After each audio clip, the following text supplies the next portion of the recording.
The Kia Sorento has long been an easily recommendable large 7-seat SUV, taking on rivals such as the Skoda Kodiaq, Hyundai Santa Fe and Land Rover Discovery Sport. For 2024, the current 4th generation Sorento has been given a midlife facelift, with styling inspired by the company's electric EV9 and an upgraded interior as well. I'm going to start this review here in the rear seats because, well, let's face it, if you're considering a big 7-seat SUV, then passenger space should be among your priorities, and Sorento is excellent. So I'm 5'11", this driver's seat, we're in a 2-spec car here, so lower spec. So this isn't electric, it doesn't slide back when I get out or anything. So this is set for me and loads of room. So lots of leg room, my feet fit under the seat in front, which is good, ample headroom, and the seat itself is wide, very comfortable, and you can not only recline, remember this is the entry spec car and you still get all these features, but you can also slide it. These split 60-40, so this one, that's over here, you slide the outer seat and the middle seat. Other neat features, flat floor in the middle pretty much, so that makes it easy to get 3 people in, and if you slide across here, this middle seat is actually okay as well. Right, let's try the third row as well. The button here, you press, they slide out the way, so that's great. So getting in is not too bad, he says. Right, and once you are in, actually one of the Sorento's strengths, is the same with the Hyundai Santa Fe, is there's a decent amount of room in the back. The main thing you'll find, as an adult at least, is that your knees are quite high because the floor's high and the seat's quite low. But legroom itself is okay, and as you saw before, we can slide these seats in front, and that means you can kind of juggle legroom between the second and third rows. Actually, for a long journey, you're probably going to be pretty comfortable here. Even headroom's okay, and you get some chargers back here as well as separate aircon controls. So all in all, not bad at all. Even with all 7 seats in place, there's enough boot space for a couple of smaller cases or a lightweight baby buggy. And if you drop the rear seats, the Sorento's boot is truly cavernous. Kia doesn't seem to quote boot capacities for this facelifted model, but there's no reason it wouldn't be the same as the outgoing car, which means in 5-seat mode there's 604 litres of space for the hybrid versions or 616 litres for the diesel. Yes, you did hear that right, it is 2024 and Kia is still offering a diesel. And that is because people who buy Sorentos, some of them like to tow. And so the diesel engine, the Sorento can tow up to 2.5 tonnes, so really useful tow car.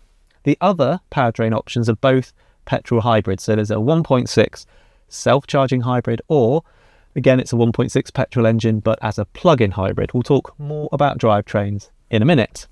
For now though, just a quick word on the rest of the Sorento's interior. For a start, it feels really high quality. I mentioned before we're in a 2-spec car, so entry level, but actually the materials, certainly the quality, feels like a really kind of upmarket interior. The updates for this 2024 facelift centre on bringing the Sorento into line with other Kia models. So it doesn't leapfrog them. There's nothing new or fresh in here within Kia's range, but for example, it gets this panel here, where we've seen before in the Sportage EV6, you can switch between heating and shortcuts for the touchscreen. That works pretty well, means you get physical controls, but it just looks a bit cleaner than lots of buttons. You also get this curved screen. So this is 2 screens.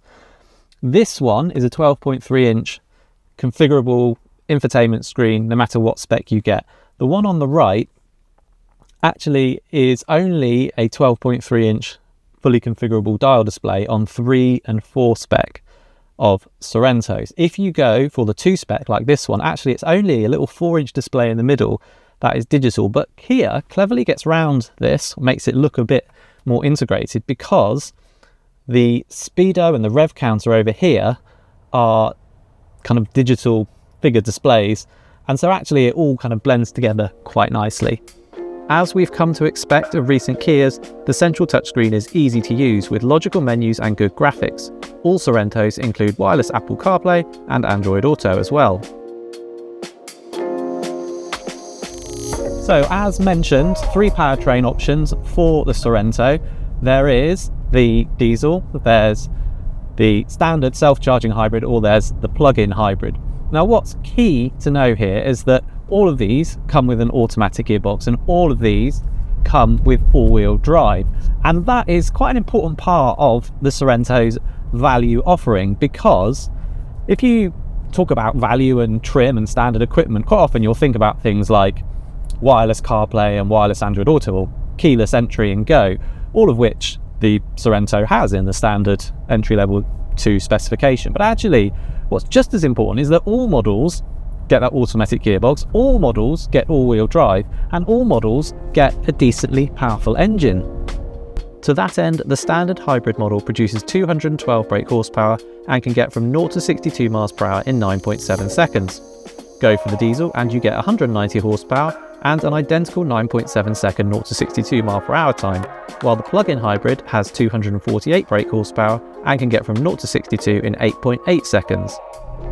All Sorentos then have really decent on-paper performance. I think the biggest criticism you could level at it would be that the plug-in hybrid, the official EV-only range is 37 miles, which seems a bit measly compared with some of this car's rivals. Now that car is going to be bought primarily by fleets. Retail buyers go for the self-charging hybrid mostly, and that is what we are in today. And I have to say, this is it's a really good powertrain.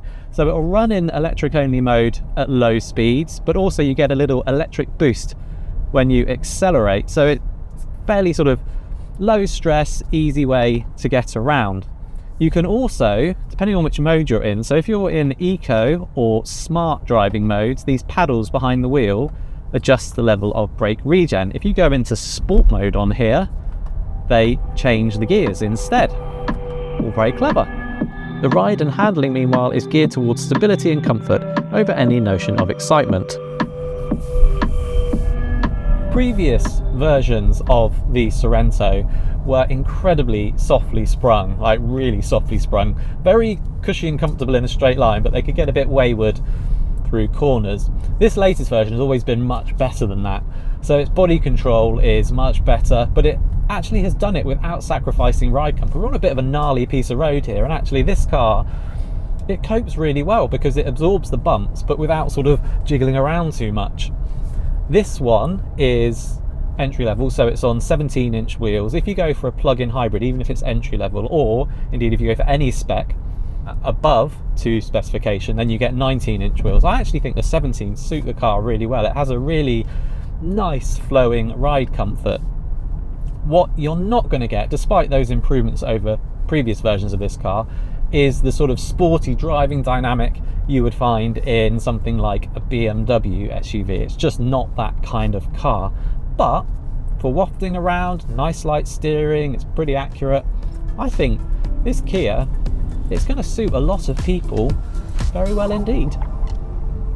As well as the updated styling, which includes vertical headlights and a gloss black grille inspired by the electric EV9, the facelifted Sorento actually benefits from a drop in its starting price, down some £3,000 over the previous model to £41,995. Now, part of the reason for that price reduction is that Kia has reintroduced the entry-level 2 specification for this midlife facelift, and that is followed by, as I mentioned, 3 and, well, yes, you guessed it, 4. I have talked about equipment in this car a little bit already, but I'm just going to underline how well equipped even the entry-level 2 trim is. So you've got heated seats, you've got the 12.3-inch infotainment screen with wireless Apple CarPlay and wireless Android Auto. There's also front and rear parking sensors, there's a reversing camera, LED headlights, and 6 USB-C charging sockets, 2 per row. It really is loaded with equipment. Upgrade to 3 trim and you get bigger alloy wheels, electrically adjustable leather seats, heated rear seats, the 12.3-inch digital dial display, wireless phone charging, rear self-leveling suspension, and a 360-degree parking camera. The 4 trim, the flagship, adds to that with Nappa leather. It has electric adjustment for the steering column, it has a panoramic sunroof, and it even has fingerprint recognition, although do bear in mind that that trim starts from just over £50,000. What's good though is that Kia offers all 3 drivetrains across all the different trim levels, so you can really pick and choose the exact drivetrain and trim that you want. And of course, all come with Kia's 7-year 100,000 mile warranty for peace of mind. All of which adds up to a pretty successful midlife update of what was already a very recommendable vehicle for anybody needing a large 7-seat SUV. The caveat here is that Hyundai is just about to launch its new Santa Fe as a direct rival to the Sorento, and the Santa Fe, the new one, looks like nothing else on the road. Now, there is no version of the Santa Fe at launch that is priced to compete with the entry-level 2 specification of the Sorento, which you can pretty much guarantee is one of the reasons that Kia has reintroduced the 2 specifications to give it that entry-level price advantage. However, from 3 specification and above, the Santa Fe and Sorento are very keenly aligned on pricing, so it's going to be fascinating to see how the 2 cars compare. We will of course bring you a head-to-head test as soon as we can, and that is one very good reason to subscribe to this channel so you don't miss it. In the meantime, don't forget that when it comes time to search for your next car, you can find loads of great deals from top-rated dealers over at CarGurus.co.uk.